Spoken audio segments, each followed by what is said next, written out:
बिस्मिल्लाहिर्रहमानिर्रहीम, अस्सलाम वालेकुम नादरीन। आप यूट्यूब चैनल देख रहे हैं। मैं इमरान खान हूं। लाहौर समेत पूरे पंजाब के अंदर जो है वो जालिमाना क्रैकडाउन जारी है और ये क्रैकडाउन पीएमएलएन जो खुद को एक जमहूरी पार्टी कहती है उन्होंने किया हुआ। एस्टेब्लिशमेंट का आशीर्वाद है उनके साथ, तो तबाही फेरी हुई है इन लोगों ने। और पाकिस्तान तहरीक इंसाफ का कोई झंडा उठा ले, कोई इमरान खान की तस्वीर उठा ले, कोई नारा लगा ले, कोई किसी जगह पे भी पाकिस्तान तहरीक इंसाफ के साथ किसी किस्म की वाबस्तगी रखे या इमरान खान साहब को बतौर लीडर सपोर्ट करने की कोशिश करे तो उसको निशाने इबरत बनाते हैं। अब चादर और चार दीवारी का तकद्दुस पामाल किया जा रहा है। रात भर बार बार छापे मारे गए हैं। गुज़िश्ता रात सूरत हाल बहुत खराब थी, आज दिन को भी ऐसी है। बड़ी अजीबोगरीब सिचुएशन है पंजाब में, यानी हमने कभी पहले ऐसे देखा नहीं डिक्टेटरशिप के अलावा। तो जमहूरी दौर में तो ऐसा नहीं होता, लेकिन पीएमएलएन ऐसा कर रही है और ये कल को ऐसा भुगतेगी भी। और जब ये ऐसा भुगत रहे होंगे तो बहुत सारे लोग खड़े होंगे, शोर मचा रहे होंगे जो आजकल पाकिस्तान तहरीक इंसाफ के साथ जो कुछ हो रहा है उसके ऊपर खामोश है। लेकिन चले वो वक्त भी हम देखेंगे, ये वक्त भी हम देख रहे हैं। माजी में भी हमने पीएमएलएन को मार खाते हुए देखा, लेकिन जब जब नवाज शरीफ को मार पड़ी उनकी अक्सरियत उनको छोड़कर चली गई, लोग उनके साथ खड़े नहीं हुए। नवाज शरीफ ने खुद भी कहा था कि मैं जब भी कभी खड़ा होता हूं लोग मुझे कहते हैं कि कदम बढ़ाओ नवाज शरीफ, हम तुम्हारे साथ हैं। तो मैं जैसे ही कदम बढ़ाता हूं पीछे देखता हूं कोई भी नहीं होता। ये नवाज शरीफ ने हमेशा पाकिस्तान की आवाम से गिला किया। तो लोगों का नवाज शरीफ के साथ कभी वो ताल्लुक बन ही नहीं पाया, सिर्फ एक मफाद का ताल्लुक है ऐसा लगता है मियां नवाज शरीफ से। जबकि इमरान खान के साथ लोगों ने कुर्बानियां दे देकर इंतहा कर दी। ना इमरान खान किसी को कुछ देता है, ना कोई उसके साथ कोई मफाद है, लेकिन इसके बावजूद इमरान खान के साथ पाकिस्तानी कौम खड़ी है और वो हकीकी आज़ादी की लड़ाई इमरान खान के साथ मिलकर लड़ना चाहते हैं। अब ये क्रैकडाउन चल रहा है और टिकाकर चल रहा है। पंजाब में जड़ी नून लीग ने पीटीआई के कारकुनों की तबाही फिरी हुई है। एक तो खबर यह भी है कि एक एफआईआर सिर्फ इसलिए हो गई कि दुकान के बाहर कुर्सी डाल के बैठा हुआ था पीटीआई का कारकुन। इन्हीं दुकान है, दुकान के बाहर कुर्सी डाली हुई है, इसके ऊपर एफआईआर हो गई और दबा के पीटीआई को जो है ना वो जलील कर रहे हैं। हत्ता कि एक एफआईआर सोशल मीडिया पे गर्दिश कर रही है और बड़े सहाफी हैं, एक दो तीन उन्होंने भी लगाई हुई है। इस एफआईआर में है, यानी एफआईआर हो गई 4 तारीख को और एफआईआर पे तारीख है 5 तारीख की, यानी 5 तारीख को जो होना है उसकी एफआईआर एक दिन पहले दर्ज कर दी गई है कि ना 5 तारीख को मैं निकला गश्त पे, मैं सड़क पे जा रहा था, मैंने देखा ट्रैफिक जैम है, रिक्शे रेडियां और बहुत सारी गाड़ियां खड़ी हैं और वहां पे ट्रैफिक जैम है। और मैं जब किया तो आगे देखा चंद लोग खड़े नारे लगा रहे थे, उनमें पीटीआई के ये लोग थे। मैंने इन्हें मना किया लेकिन ये पुलिस पार्टी पर हमला करते हुए फरार हो गए, तो अब इनके खिलाफ एफआईआर दर्ज कर ली गई है। अच्छा, वकूआ लिखा गया है जनाब 5 अगस्त का और एफआईआर दर्ज हो गई है 4 अगस्त को। यानी इस किस्म की बोंगियां मारी जा रही है। और ये गुजरपुरा का मुकदमा है जो कहीं शेयर किया गया है कि जी मैंने इन्हें समझाया, ये बात नहीं माने और ये 5 अगस्त की एडवांस एफआईआर काट दी गई। जब इसे सहाफियों ने पोस्ट किया तो मैं हैरान हो गया। मैंने कहा ये कोई गलती है, ये वो कैसे सकता है। लेकिन जिन सहाफियों ने इसको लगाया उन्होंने कोई तो इन्वेस्टिगेशन की होगी इसके बारे में। लेकिन पंजाब पुलिस से आप कोई भी उम्मीद कर सकते हैं, जिस तरह पंजाब पुलिस को डंडा दिया हुआ मरियम नवाज ने और पाकिस्तान की मिलिट्री एस्टेब्लिशमेंट ने मिलकर, तो उनसे सारे गलत काम करवाए जा रहे हैं। एस्टेब्लिशमेंट के गंदे कपड़े हमेशा से धोए हैं पुलिस ने, तो एक मरतबा फिर धो रही है और वो सारे गंदे काम कर रहे हैं जो गंदे काम कोई भी ऑर्गेनाइज फोर्स कभी भी नहीं करना चाहेगी। अच्छा, एक तरफ यहां पे नाइंसाफी जुल्म और जबर हो रहा है, दूसरी तरफ खैबर पख्तूनख्वा में अली अमीन गंडापुर दरिया के रास्ते में बना हुआ एक होटल जो सैलाब का बायस बनता है, उस होटल को नहीं हटा पाए। यानी बहुत सारे गरीबों के होटल गिरा दिए, बहुत सारे कमजोर लोग हैं उनके रेस्टोरेंट गिरा दिए, लेकिन जो मेन जगह के ऊपर अमीर मुकाम का होटल था उसको अली अमीन गंडापुर हिला नहीं पाए अपनी जगह से। अब ये बुजदिली नहीं है तो और क्या है। एक तरफ मरियम नवाज ने तबाही फेरी हुई है, पीटीआई की जो चीज मिले, फैक्ट्री मिले, घर मिले, इमारत मिले, होटल मिले, बिल्डिंग मिले, सब तबाह कर दो, गिरा दो। एक तरफ गैर कानूनी चीज जो है वो खैबर पख्तूनख्वा में, यानी ऐसी चीज जो दरिया के अंदर तो होनी नहीं चाहिए, प्रॉपर्टी दरिया के अंदर जो है वो एक होटल बना हुआ, उसको अली अमीन गंडापुर हटाने में नाकाम रहा। ये है नाजरीन दोनों के अंदर फर्क। और जिस तरह गंडापुर साहब चल रहे हैं इस तरह तो कभी भी कुछ नहीं बनेगा। पाकिस्तान तहरीक इंसाफ ने 5 अगस्त को एहतजाज करना था, क्या एक बड़ी हिकमत अमली सामने आई। देखें आज 4 अगस्त है, लोग तो बेचारे जोर लगाते हैं, कोशिश करते हैं, निकलने की कोशिश करते हैं। हो सकता है कल बहुत बड़ी तादाद में लोग निकल आए और सारी सिचुएशन बदल जाए। सिचुएशन बदल गई तो बहुत सारे लोग उसका क्रेडिट लेने के लिए आ जाएंगे। लोग ये कहेंगे जनाब ये हमारी वजह से हुआ, हमने ये किया था, हमने जोर लगाया। सब बंदे अपनी अपनी बात करेंगे ना, लेकिन हकीकत यह है कि पाकिस्तान तहरीक इंसाफ की क़यादत ने कोई ऐसा लायामल नहीं दिया जिसे आप सरप्राइज कह सके। मैंने आपको कुछ दिन पहले यह बताया था कि जेल से मेरे पास इत्तला है कि इमरान खान साहब ने अब टेस्ट मैच खेलने का फैसला किया है इस हुकूमत के साथ, और वो टेस्ट मैच ही खेलेंगे। एक अब आसाब की लड़ाई लड़ेंगे एस्टेब्लिशमेंट के साथ इमरान खान साहब और इन्हें थकाएंगे। उनके बाद जेल में ऑप्शंस आती जाएंगी, वो उनको इस्तेमाल करते जाएंगे। लेकिन ना वो डील करेंगे इमरान खान साहब जो बज़ाहिर दिखाई दे रहा है, और ना इमरान खान साहब को इस बात की उम्मीद है कि फौरी तौर पे उनकी पार्टी कोई ऐसे बड़े इकदाम उठा सकती है जिससे इमरान खान साहब की और बाकी लोगों की रिहाई हो जाए। लिहाजा उन्होंने टेस्ट मैच डाल लिया कि ठीक है, लगे रहो फिर मेरे साथ, तुम मुझे मेरे साथ ज्यादती करते जाओगे और मैं तुम्हें चलने नहीं दूंगा, सवाल ही पैदा नहीं होता। तो ये इमरान खान साहब की हिकमत अमली तो है, ये तो समझ आ गई थी। लेकिन पाकिस्तान तहरीक इंसाफ बार बार ये कहती रही, अलीमा खान ने कहा, बाकी लोगों ने कहा जी हमारे पास बड़ी हिकमत अमली है, बहुत बड़ी स्ट्रेटेजी है जो हम 5 अगस्त को इंप्लीमेंट करेंगे, लेकिन अगर हमने पहले बता दिया तो वो सारा कुछ एक्सपोज हो जाएगा। अब 4 अगस्त है, 4 अगस्त तक भी नहीं पता, जिन लोगों ने कुछ एग्जीक्यूट करना है उन्हें भी नहीं पता, तो फिर हिकमत अमली क्या है? यानी जलसे जुलूस और रैलियां अगर हैं तो वो तो सारे निकालते हैं, जलसा करना, जुलूस निकालना, रैलियां करना, ये तो सब लोग करते हैं। ये पाकिस्तान तहरीक इंसाफ के लिए कोई नई चीज नहीं है, फजल रहमान साहब की पार्टी करती है, जमात इस्लामी करती है, बाकी पॉलिटिकल पार्टी ये करते रहते हैं। तो ये तो कोई ऐसी नई चीज नहीं है, कोई नई हिकमत अमली नहीं है जिसको छुपा कर रखना था। तो पीटीआई की बज़ाहिर कोई ऐसी हिकमत अमली अभी तक उनकी लीडरशिप की जानिब से सामने नहीं आई जिसको एक सरप्राइज कहा जा सके। हाँ, एक चीज जरूर है, ओवरसीज पाकिस्तानियों ने जो इश्तिहार छाप दिया उसके ऊपर पंजाब हुकूमत बौखला गई। अच्छा, एहसास कमतरी भी है ना कि नवाज शरीफ के लिए कभी किसी ने इश्तिहार क्यों नहीं छापा, नवाज शरीफ से कभी किसी ने इतना प्यार क्यों नहीं किया। माजी में ना ओवरसीज पाकिस्तानी मुझे मिलते हैं, कई ममालिक में मैं गया हूं, वो ये बताते हैं कि नवाज शरीफ का तोती बोलता था बैरून मुल्क।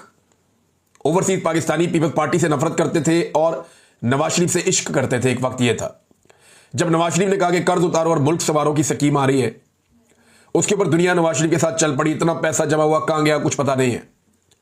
फिर यही मियां नवाज शरीफ साहब जो है, इनसे ओवरसीज पाकिस्तानी इनकी एक झलक देखने के लिए एक दौर था, तरसते थे। लेकिन फिर वक्त आया जब इनके पोल खुले, पता चला कि ये करप्ट है, बेईमान है, इनकी ये प्रॉपर्टीज है, इन्होंने ये कुछ किया हुआ है, और पाकिस्तान के हालात बेहतर करने की बजाय उनमें बिगाड़ पैदा करते रहे। फिर हर दफा कौम को इनकलाब की बत्ती के पीछे लगा के, ट्रक की बत्ती के पीछे, खुद ये जाके जूते पॉलिश शुरू कर देते हैं। तो लोगों को आइडिया हो गया कि ना इनका किरदार है, ना ये लोग सियासी लोग हैं, ना ये लोग मुल्क के वफादार हैं, और ना ये लोग ईमानदार हैं। अब ये एक्चुअली जब एक पोस्टर या बैनर हम बचपन से देखते थे ना PMLN का, तो उसमें 1-2 चीजें तो जरूर लिखी होती थी। एक, बाकिरदार क़यादत, ये जरूर लिखा होता था, और ईमानदार, यानी ईमानदार और बाकिरदार, ये दयानतदार, ईमानदार, बाकिरदार, ये अल्फाज मियां नवाज शरीफ साहब के बैनर्स और पोस्टर्स के साथ लगे हुए होते थे। फिर मियां साहब अपने मुंह से कहते थे हम इक्तदार की नहीं इकदार की सियासत करते हैं, लिहाजा एस्टेब्लिशमेंट को और फौज को सियासत से निकल जाना चाहिए।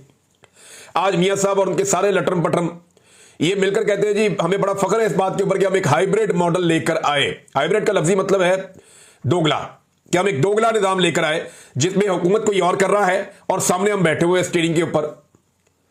यानी ऐसा महसूस हो रहा है जैसे कि हमें सिर्फ बिठाया गया स्टीयरिंग पे सिर्फ शो शा के लिए, पीछे से हुकूमत तो कोई और चला रहा है, ड्राइव तो कोई और कर रहा है, हम तो ड्राइव नहीं कर रहे। तो ये दोगला निजाम आज बड़े फख्र से ये कहते हैं जनाब हमें फख्र है कि हम ये कर रहे हैं, फौज हुकूमत चला रही है, हम जनाब उनके पीछे बैठे हुए सिर्फ अपना चेहरा लेकर, हम ना 3 में ना 13 में। तो मियां साहब ने अपनी इज्जत खुद गंवा ली।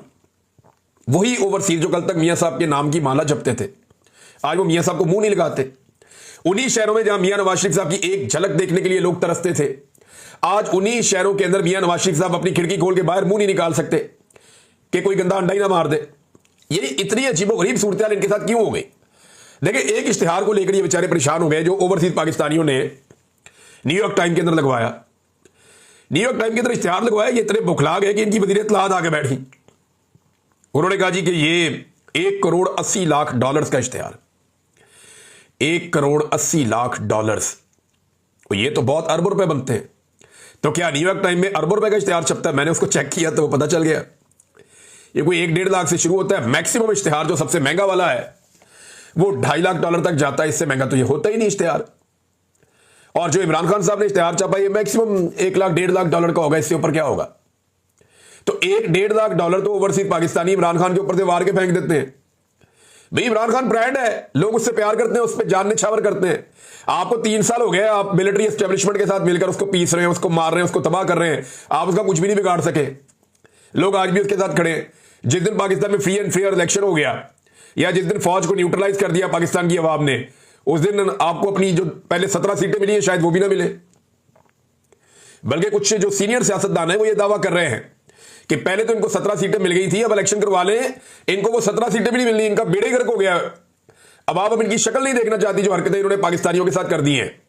और इनके अपने लोग मुंह छुपाते फिर रहे हैं बेचारे। ये सारा कुछ मियां नवाज शरीफ साहब ने मेहरबानी की है।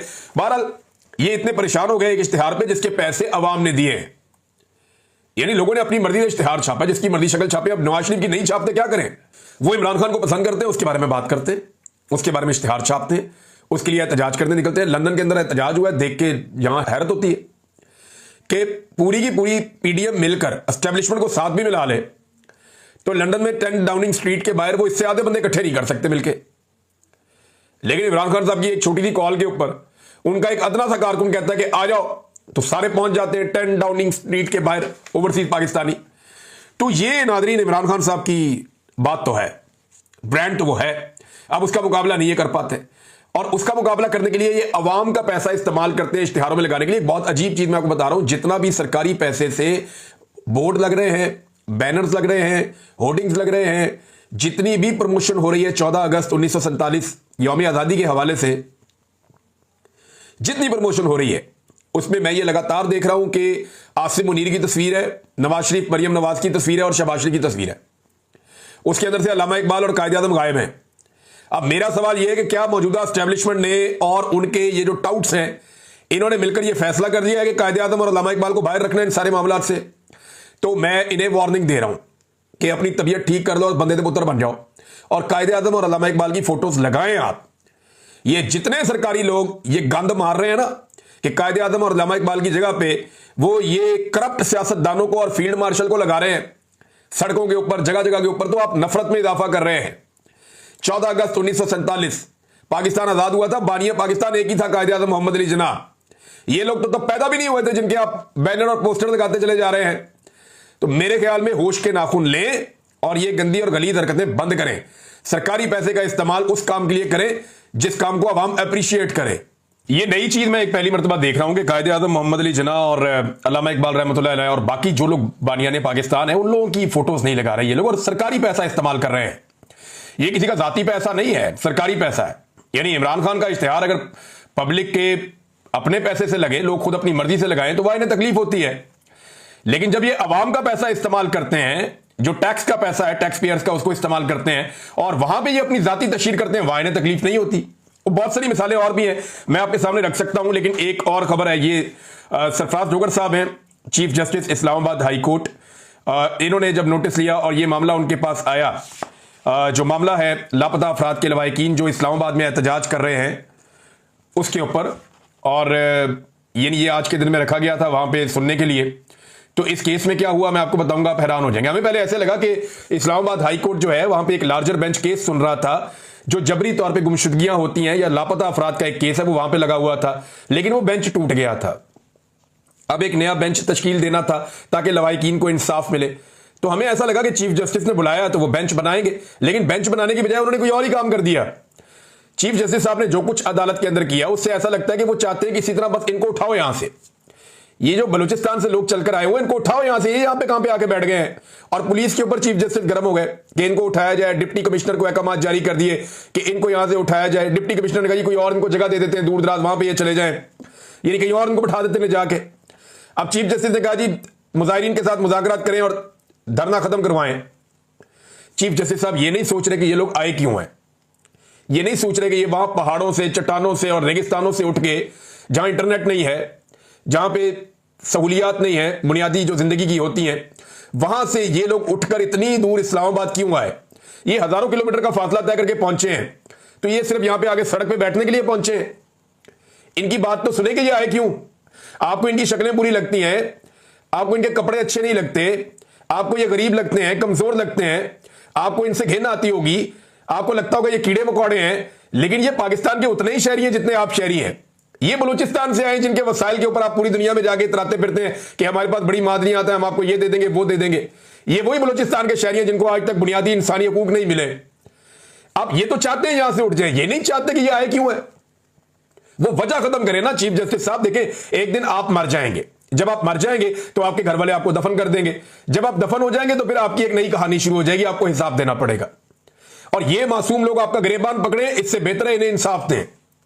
ये लोग आपका गिरेबान पकड़ेंगे, ये आपसे सवाल पूछेंगे, तब आपके पास जवाब नहीं होगा। हकूकुल इबाद की तो अल्लाह भी माफी नहीं देता और आपकी तो बहुत बड़ी जिम्मेदारी है। आपको तो चीफ जस्टिस बना दिया गया है इस्लामाबाद, अब हादसाती तौर पे बना दिया गया है, लेकिन बना दिया गया है, ये आपके गले पड़ गई है। अब आपको इंसाफ तो देना पड़ेगा। अब ये बेचारे लापता इनके लोग हो गए हैं, पूछे उन माओ से जो बेचारी आकर बैठी हुई हैं, और किसी को शौक है इतनी दूर से बलूचिस्तान से अपना घर बार छोड़ के, अपना काम सब कुछ छोड़ के वो इस्लामाबाद आ गए, यहां सड़कों पे पड़े हुए हैं, सड़कों के ऊपर वो लेटे हुए वहां बैठे हुए बेचारे एहतजाज कर रहे हैं बारिश के अंदर, खराब मौसम के अंदर। किसी मां से पूछे उसकी बेचारे की, वो उसकी आंखें दरवाजे पे लगी हुई होती है कि मेरा बेटा पता नहीं कब वापस आएगा। भाई अगर किसी ने कोई जुर्म किया है, अगर किसी ने कोई जुर्म किया है तो अदालत जाने ना, उसको अदालत में पेश करें पकड़ने के बाद। ये तो नहीं हो सकता कि कोई एजेंसी ये फैसला कर ले और वो इंसानों की जिंदगी और उनकी सांसों की मालिक बन जाए कि जनाब हमें लगता है बंदा ठीक है, पकड़ के अंदर कर दो। भाई इनको तो मैं भी खराब लगता था, मुझे पकड़ के अंदर कर दिया था लंबे अरसे के लिए। तो अगर बेगुनाह आदमी मैं अंदर जा सकता हूं तो बहुत सारे और लोग भी अंदर जा सकते हैं बेगुनाह। इंतजार पंजूथा बेगुनाह था, अहमद फरहाद बेगुनाह था, समी इब्राहिम साहब बेगुनाह थे, और जो आर्या मकबूल जान के साथ हुआ वो भी बेगुनाह थे। जो लोग जबरी तौर पे लापता हुए, मैं चंद मिसालें आपके सामने रख रहा हूं, और बहुत सारे लोग हैं।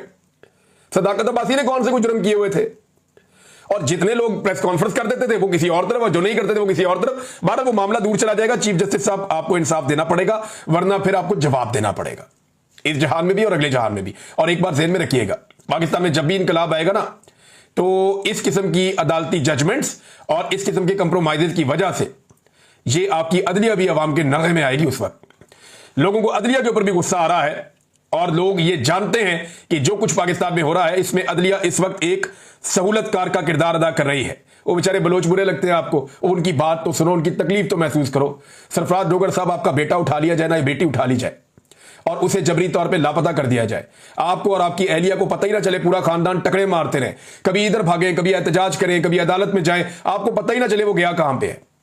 आप दुनिया छान मारे, जहां मर्जी आप चले जाएं, आपको समझ ना आए वो गया किधर। एक उम्मीद आपको बाकी हो कि एक दिन वो वापस आ जाएगा, इसके अलावा कुछ भी नहीं। पूरी रियासत आपकी बात सुनने से इनकार कर दे, फिर आपको पता चलेगा ये तकलीफ क्या होती। जो इस तकलीफ से गुजरता है ना, उसी को आइडिया होता है। और अगर कोई इस तकलीफ से गुजरे बगैर इसके इंसाफ के लिए कोशिश करे तो वो बहुत अजीम इंसान होता है।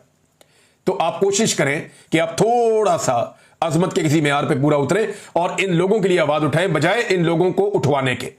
यानी इन लोगों को उठवाने से क्या होगा, ये चले जाएंगे बेचारे मायूस होकर। आप इनको दीवार के साथ लगा के करना क्या चाहते हैं?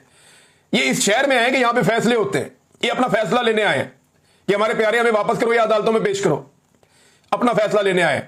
और आप ये फैसला सुनाने के दौड़ जाओ यहां से, या कोई इंसाफ नहीं है, कानून नहीं है, रियासत नहीं है, तो वो क्या करेंगे जाके वापस? आप उनकी ऑप्शंस खत्म कर रहे हैं, फिर आप कहते हैं दहशतगर्दी बढ़ रही है, फिर आप कहते हैं लोग रियासत के खिलाफ क्यों हो रहे हैं, फिर आप कहते हैं रियासत के खिलाफ लोग नारे क्यों लगाते हैं।